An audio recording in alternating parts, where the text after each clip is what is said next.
Hachapoo, hachapoo, hachapoo. Lunar fair. It's a beautiful day, beautiful time. Looking forward to getting things started with you on this lovely day.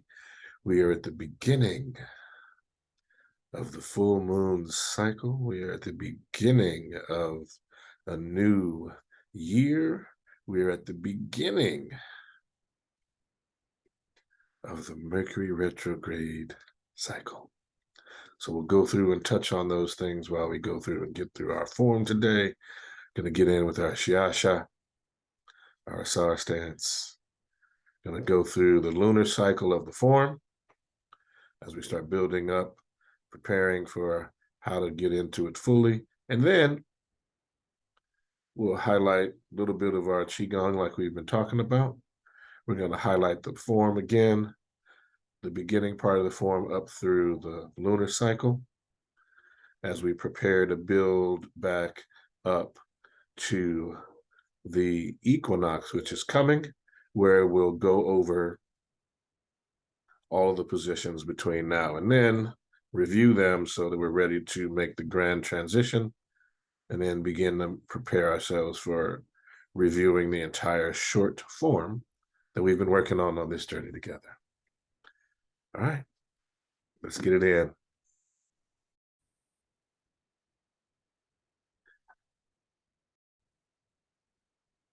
All right, so again, we're going to jump into this quick review of where we're going today. Going to make sure everybody got that Shaashaa. Just real quick, Shaashaa, Asar stance. We're going to do a brief Qigong because we want to spend today's time in working on the early portions of the short form. We're going to get into the lunar cycle. And we will spend a little time talking about the relationship of where we currently are to how the body moves and what's happening with that, because we're on the cusp of a brand new year. So we want to be able to talk about that in some ways that you may be able to do it. And some of you may be hearing new year. Yes, new year. So with that, let's make it happen. Right.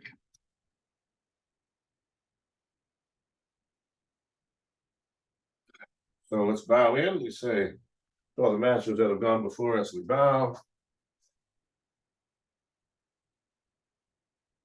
And while we get it in, teacher to student, student to teacher, slide into that Wu Chi position. Get in pyramid hands. And you're going to shift the weight to the right, step left, a little wider than shoulders width. Get it in. And do a brief Asar stance. Let's go.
Pyramid hands. Let's shift all the weight to the right and slide that left foot back into Uchi position.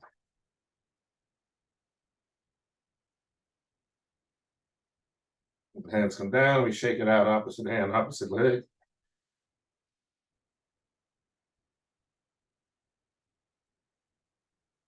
All right.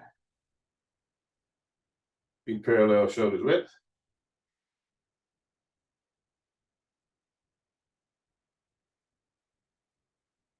We'll do an abbreviated Qigong session today. I want to spend the bulk of our time in the form today. All right, so we're going to go here into the Ka position. 2 breaths.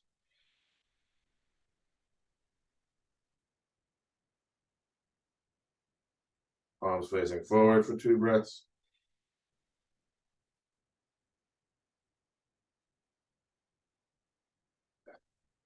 And into the Dua. 2 breaths.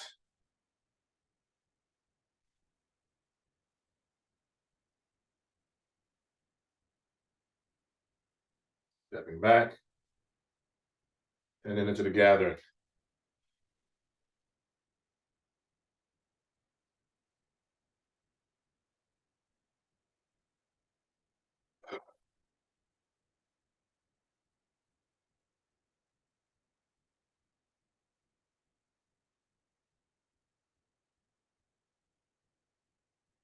All right. Excellent. All right. I need you to shake it out. Opposite hand, opposite leg. Opposite hand, opposite leg. All right. Excellent. So now we're going to go over the form, and we're going to do a preparation exercise that we call ward off right and left with 4 breaths. Okay? So it's very simple. We start with sunrises over the mountain. So we're going to sink down, rise up, and the sun rises over the mountain, and then the sun sets. We're going to ward off to the right, show up, and we're going to hold for 4 breaths. Not your breathing, hold the position.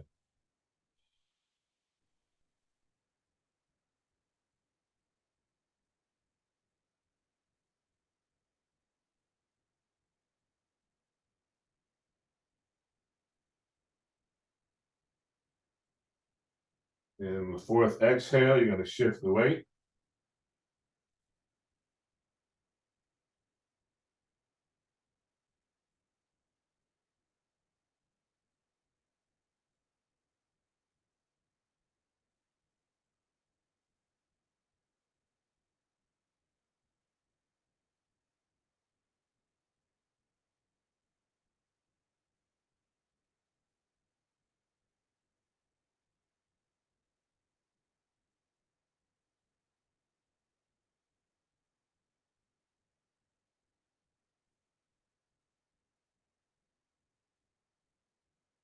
And on the 5th inhale,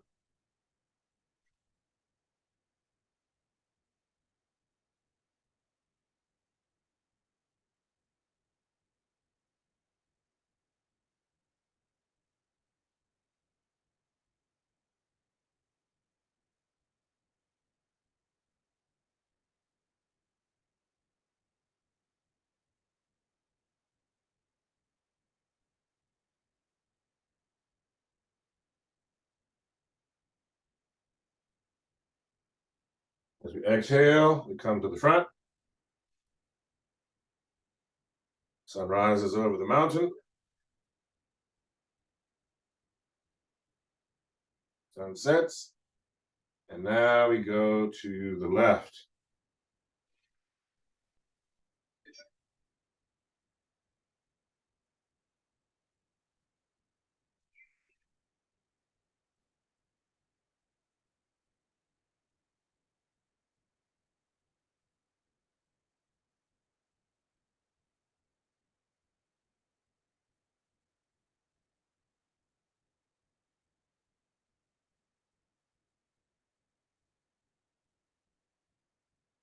And we exhale, and that fourth exhale, shift the weight.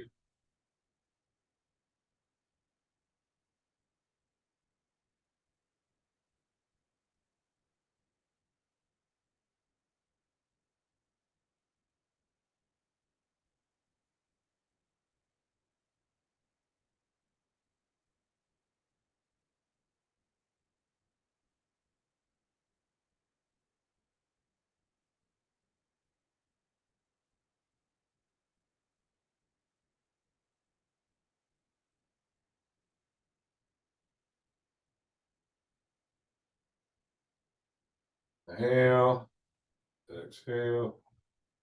Sun rises over the mountain and sun sets.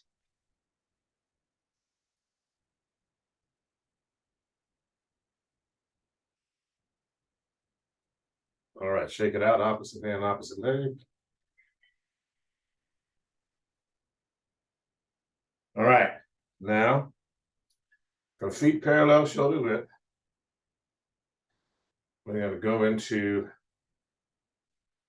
the lunar cycle of the short form.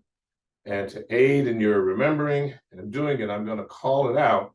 And of course, we're going to the right.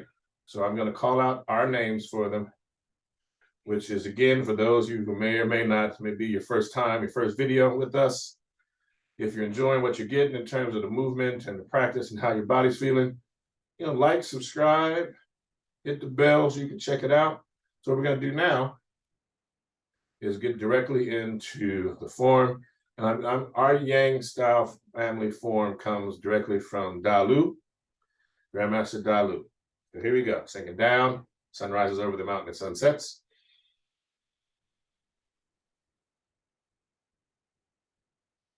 Ward off. The right.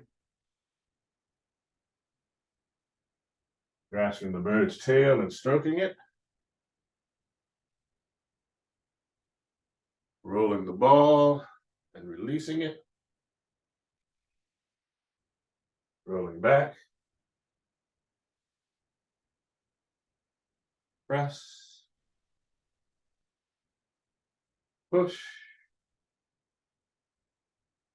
And we call it stirring the cauldron, but we'll stop here. Sun rises. Sun sets. One more sun rises. All right, shake it out.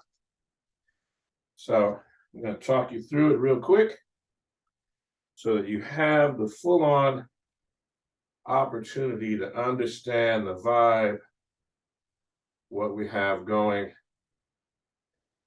Okay, because we want to be able to strengthen the body. So the exercise that we did, which is ward off to the right and left 4 times, right here, is designed to not only prep the body, but to strengthen the whole structure. So you stand in the position so that your body is able to adapt. Your body is able to really sink in and root into that position. And that way you can feel with each breath, each muscle, each tendon, where it is, how it's responding, and you can begin to adjust your form a little bit compared to mine, but you can also then see, and we'll go through it right now. So again, if we sunrise over the mountain, come on. We have the prep exercise where you want to see your hands right up here at shoulders height. And you're going to retract here, keeping the elbows in, gently pressing down with the hands as the sun sets.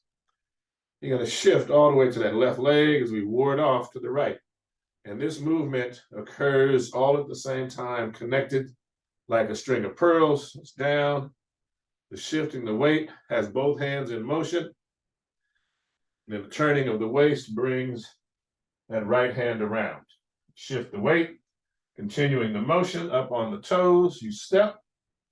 As you turn, that brings both arms forward into grasping the bird's tail and stroking it. So you continue the step. See, the step brings the arm up so that you have your ball to now rotate as you shift the weight and release. As you shift the weight to come back, that changes the direction of the arms. And this motion brings the arms in place. They need to be here, naturally brings them in, and this is what gets the movement here. We come back, see here, and then we step back. The feet are straight and parallel. Right, and the sun rises over the mountain and sun sets. Shake it out, opposite hand, opposite leg. Opposite hand, opposite leg. Excellent. So now, we got that in.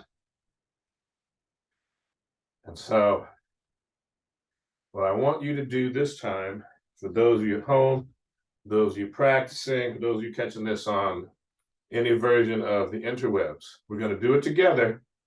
But this time, I want you to relax into the movements. I want you to move as fluidly as you can. And I want you to understand that after we'll do it. Okay, here we go. Sinking down, sun rises.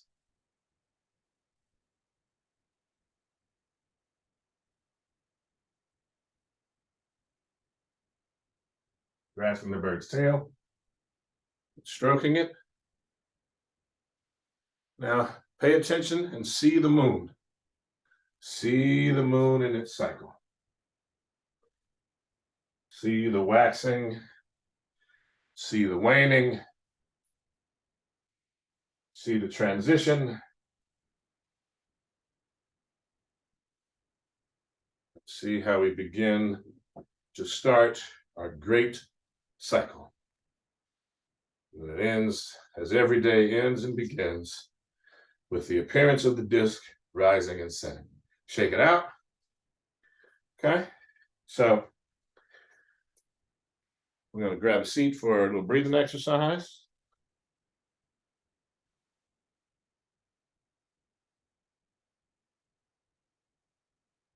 The main piece we want you to remember with these things is that the way we teach the Yang form, Tai Chi Chuan, is one that integrates the concepts of the I Ching into the movements, as well as understanding the relationship of the external macrocosm with the internal microcosm, so that your breathing and the physical movements of the Tai Chi Chuan provide you with an opportunity to move in concert with the cosmos. So to that end, today, I'm going to sit in what we call half lotus. Y'all can sit in crisscross applesauce, what we refer to as simple lotus.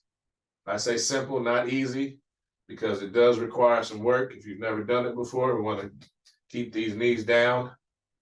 And so in addition to the form, what we're going to do is talk with you about ways to some specific exercises that we'll go over next session that will aid you with your hips, hip flexor, and help you in getting those knees down with daily practice. All right, and so the goal is to increase your practice from whatever you're doing now to maybe a few times a day to build your 20 minutes of Asar stance up. Once that's done, you're doing it all at one time, 10, 15 minutes at a time, as opposed to 3 or 4 minutes here, 3 or 4 minutes there, building it up. So in doing that, you're getting your body ready, okay?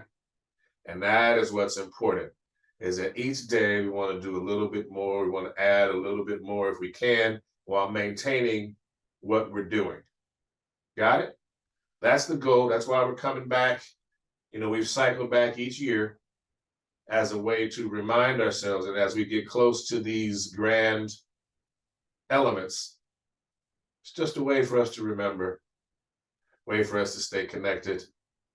All right, here we are. Sitting tall.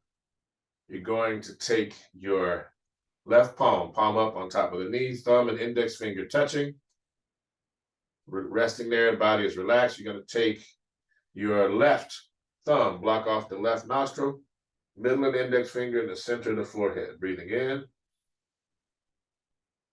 out, in, out, in, out. Fire breath. Deep breath in and release. Switching hands, no breath. Breathing in, out, in, out,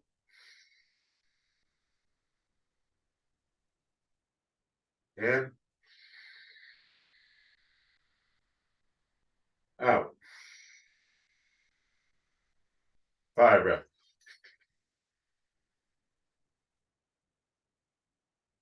Deep breath in and release. Both hands resting on the knees, palms up, thumb and index finger touching, breathing in, out, using your bellows breathing in, out, in, out, in, out. Fire breath. Deep breath in, chin down, and release. All right, excellent. Get that body moving. Let's get on up. Grab a seat differently. All right, so briefly, as I've done some Sundays with Sabah sessions where we've talked a bit about the calendar and the cycles, suffice it to say that this weekend will be the Ethiopian New Year, and that starts. And so the Ethiopian calendar currently in place is a lunar-based annual calendar, and it is really connected to the original calendar out of what was loosely called ancient Egypt, what is known as Kemet, which was a lunar-based solar and stellar calendar. And in that, this is the time of the inundation and planting. And so you'd have this particular season.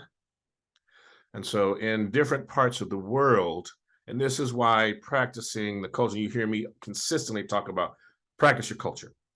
And the main reason is that, so if you're in like Northeastern Africa, we're talking Ethiopia, Sudan, we're talking, of course, Kemet, we're talking what now would be called Tunisia, Libya, Morocco, on up through Palestine, that region.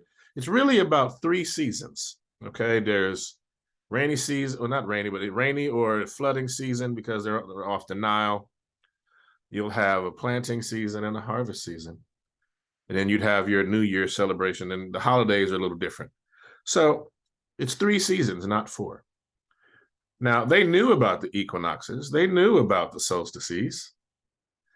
Those were just seen as actual geometric and structural energetic understandings that corresponded with the body and its interrelationship. So they didn't need to have 4 seasons to understand that there were 4 cycles that we move through, all right? So that's one thing. They also referred to what we now call the planet Mercury. They refer to as, they would call that planet Sebek, okay? And Sebek is the great crocodile, deals with communication. I don't know if you've ever tried to speak with a crocodile, but there's some wonderful folk tales that reference some of the complicated nature of communication. And you can see how that gets into some of the fears that folks have around Mercury retrograde.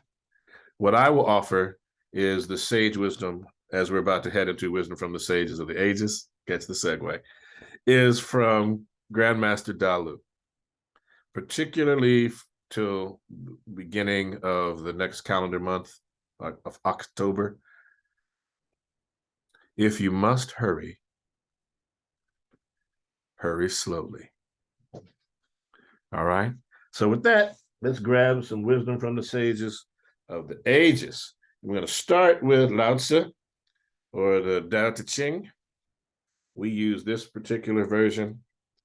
So again, and if you ever have like a very profound question, I know I haven't talked about this a lot. One of the methods or tools that I was given was you take a book that has great value to you in terms of your morality, your spirituality, your religious practice.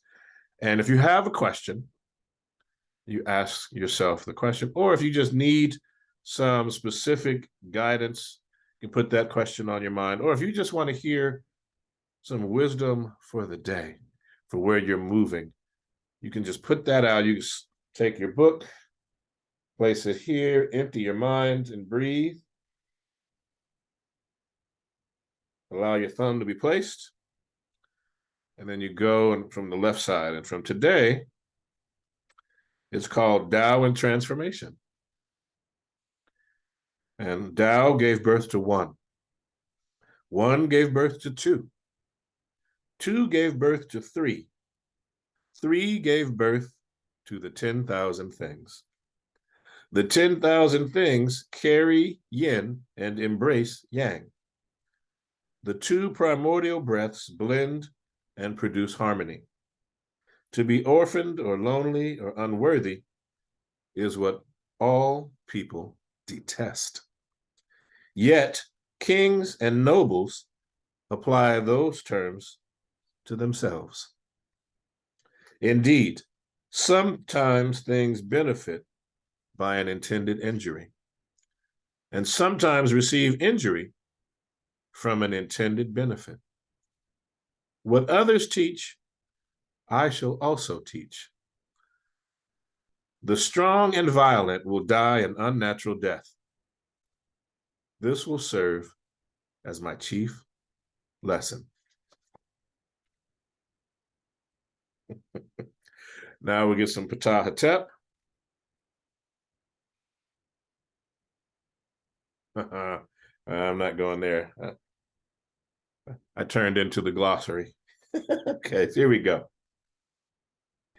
If you plow, and if there's growth in your field, and God lets it prosper in your hand, don't boast to your neighbor. One has great respect for the silent person. A person of character is a person of wealth. If that person robs, he or she is like a crocodile in the middle of the waters. If God gives you children, don't impose on one who has no children. Neither should you decry or brag about having your own children, for there's many a father who has grief, and many a mother with children who is less content than another. It is the lonely whom God nurtures, while the family folks pray for a follower. Right? And now we get into the essence of Tai Chi Chuan, the literary tradition. All right. And today this is taken from Expositions of Insights into the 13 Postures. The mind and the breath must change agilely. Then there's an excellence of roundness and smoothness. This is called the change of insubstantial and substantial. The mind is the commander, the breath the flag, and the waist the banner. The waist is like the axle, and the breath is like the wheel. Right. Thank you. So that leads us to the conclusion of our wisdom from the sages of the ages. Please, if you must hurry, hurry slowly. Take care of yourself. We are in the cycle of the full moon. So if you get an opportunity to dance beneath the full moon, please do so. It's occurring at a time where You can actually be up early in the morning, right before sunrise. It will be peaceful. It will be quiet. It will be you, the full moon, and the cosmos. It is a wonderful time to practice. Usually we'd be at the beach at this time, so you'd hear the crashing of the ocean, the rising sun, the setting moon, all coming together with our practice at the waters. If you get an opportunity to join us, plan for it. We will see what happens in October. Depending on the energies that swirl, we may have enough signal to do our class from there. And if that occurs, we'll bring you with us. The plan for that will be in the October newsletter for the association. So check us out on our link tree. All that information is in the description about this particular session. I'm grateful to have you here. So let's bow out of our session for today. We say, to all the masters that have gone before us, we bow. Teacher to student, student to teacher. Ashe. Respect to the ancestors. And we bring homage to the eternal witnesses of the earth and sky. I bid you Hetep, peace. I bid you life, health, and strength. Ankh Uja Seneb. We say, Amun Re Nesut Neched, Aten Re Neb, and Ankh. The hidden rules the revealed rules life. Peru Nefer, good day, peace to you.